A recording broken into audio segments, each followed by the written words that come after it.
Hey guys, Matt Miller here with PolitiBrawl News. Watch lone CNN Republican Scott Jennings take down this smug, sarcastic Democrat after he makes an asinine statement towards him during a live panel debate. Check it out right here. This is very satisfying to watch. Can we be real for a moment that DOGE is not about cutting money, right? It's not about spending.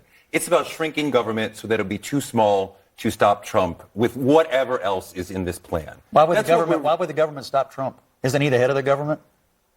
You're saying the government would be too small to stop Trump. If Trump's the president, why would the government, the bureaucracy, be actively trying to stop him? Because they want to shredding the Constitution and creating an authoritarian dictatorship. That's why. Okay. And we're already so you're suggesting dictatorship. So you're suggesting that the unelected bureaucracy should try to stop the elected president. No, the people of this country, some who work in the government, should uphold the Constitution, and Trump is not willing to uphold the Constitution. How? And as long as Trump is unwilling to uphold the Constitution, it's just a piece of paper. Well, it's a serious allegation. How's he shredding? This attack on these federal employees are people who go from administration to administration, to the point that Torre is making, that I feel like no matter what side of the aisle you're on, these are people who say, you know what, my oath isn't to whoever I may vote for. My oath of allegiance is to the Constitution. And no matter who is in office, I'm going to hold them accountable. But more importantly, I'm going to make sure the government is working for the American people. Now, what we are doing is inflicting a lot of trauma on these people who are concerned about their jobs, and they want to make sure that they're able to provide Medicaid, help taxpayers figure out their taxes. Oh, I forgot, DOGE wants to cut all of these people at the IRS so that people don't get the help that they need. Both of you all made an interesting point, which is that your view is that Trump is shredding the Constitution. I'd like to hear more about that.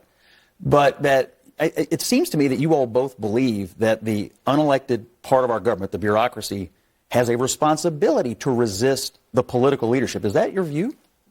That's not actually what we not at said. all. We said they are upholding the Constitution, the principles of the Constitution, and at times how is Trump shredding the Constitution? My God, he's like.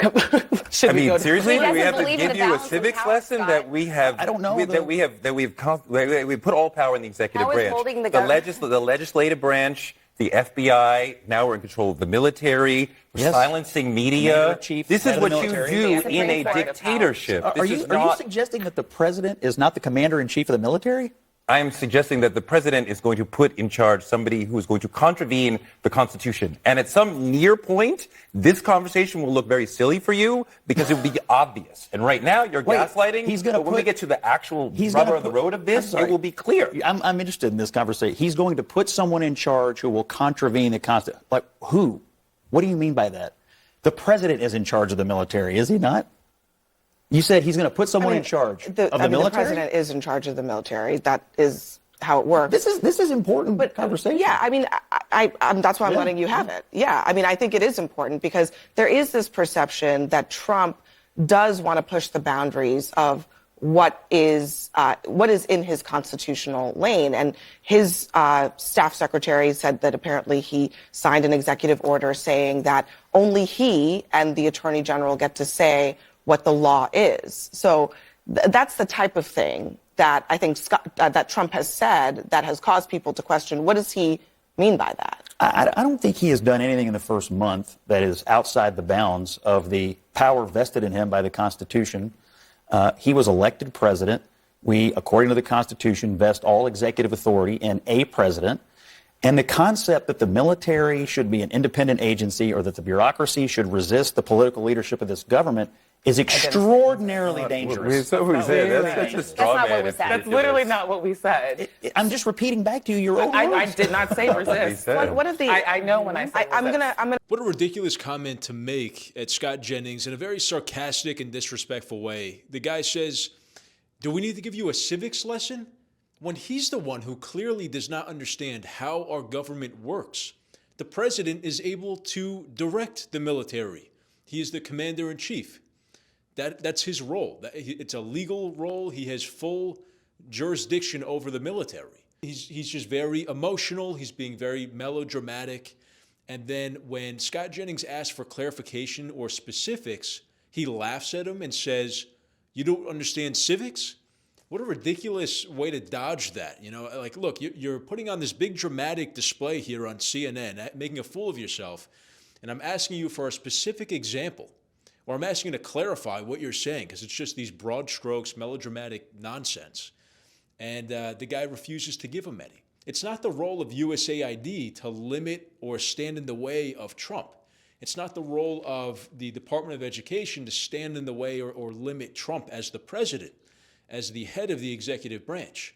So they kind of maybe made a mistake revealing their hand.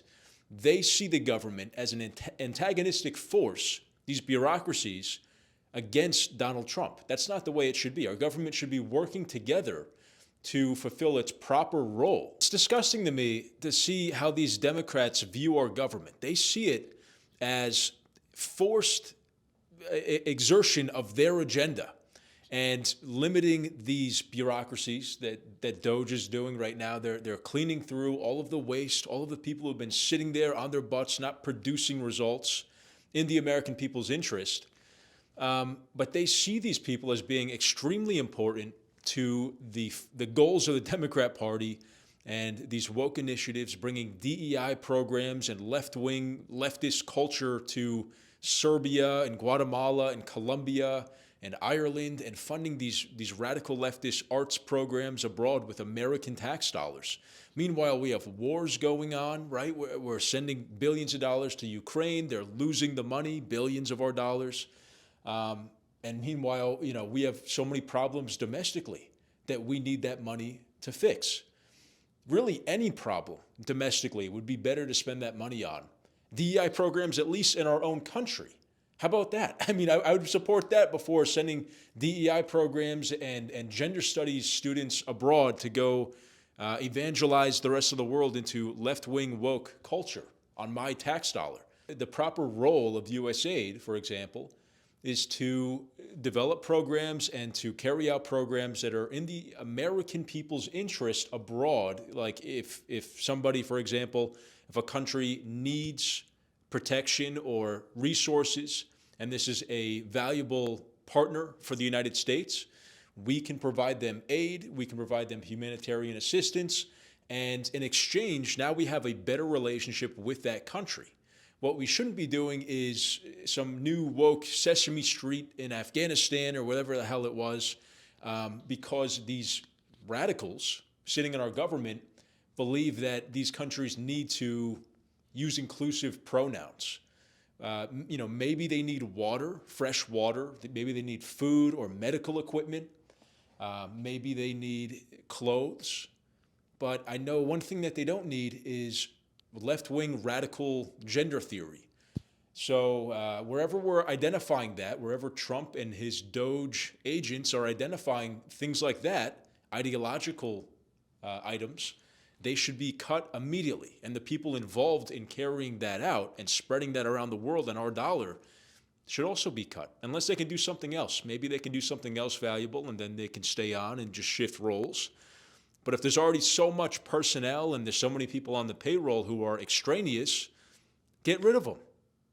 Our government needs to start being run like a business, meaning that you hire people and you start projects and you start programs with an end goal in mind, a results-driven end goal, and you can measure the success or failure of that in a finite amount of time. And if it fails, then you make an adjustment or you fire the person who failed. You only hire who you need to carry out this goal, and you can judge successes and failures based on finite, measurable numbers and metrics, deliverables. That's how a business runs. That's not how our government runs. They have these nebulous ideas funded with infinite amounts of money, basically, or way too much money, and they go and carry out, get lackluster results, if any, and these people fail up. They get a promotion because of it. You know, it's really disheartening as an American taxpayer to see our money wasted on things like this. And it has to stop. It's finally stopping. As a libertarian, we can finally see hope that our government will be trimmed down to size, run like a business. Anything that the government's cutting right now, that DOGE is slashing with the machete, that people find important, you know what they should do is go out on the free market into the private sector, create a nonprofit organization, get donations from people who care about this stuff, raise money the proper way in the market, and live and die in the world of competition. That's what capitalism gives us. That's our great economic system that's created all this prosperity that now these leftists and these Democrats want to tax. They want to suck out all that prosperity that free market capitalism created and use it to fund bloated, slow-moving, just lazy people doing nothing. So I know I'm sick of it. I know you guys are sick of it. Let me know in the comments what you thought of Scott Jennings taking on all these Democrats at once on CNN. The guy is a fighter. He's not going to go down without a fight, and he's great at debating 10 people at a time. I always see him. It's never a fair fight. The guy is Braveheart out there on the CNN panel. So leave a like if you like the video, subscribe to the channel, and ring the notification bell so you guys get notified when we post brand new videos. Thank you for watching, and I'll see you next time.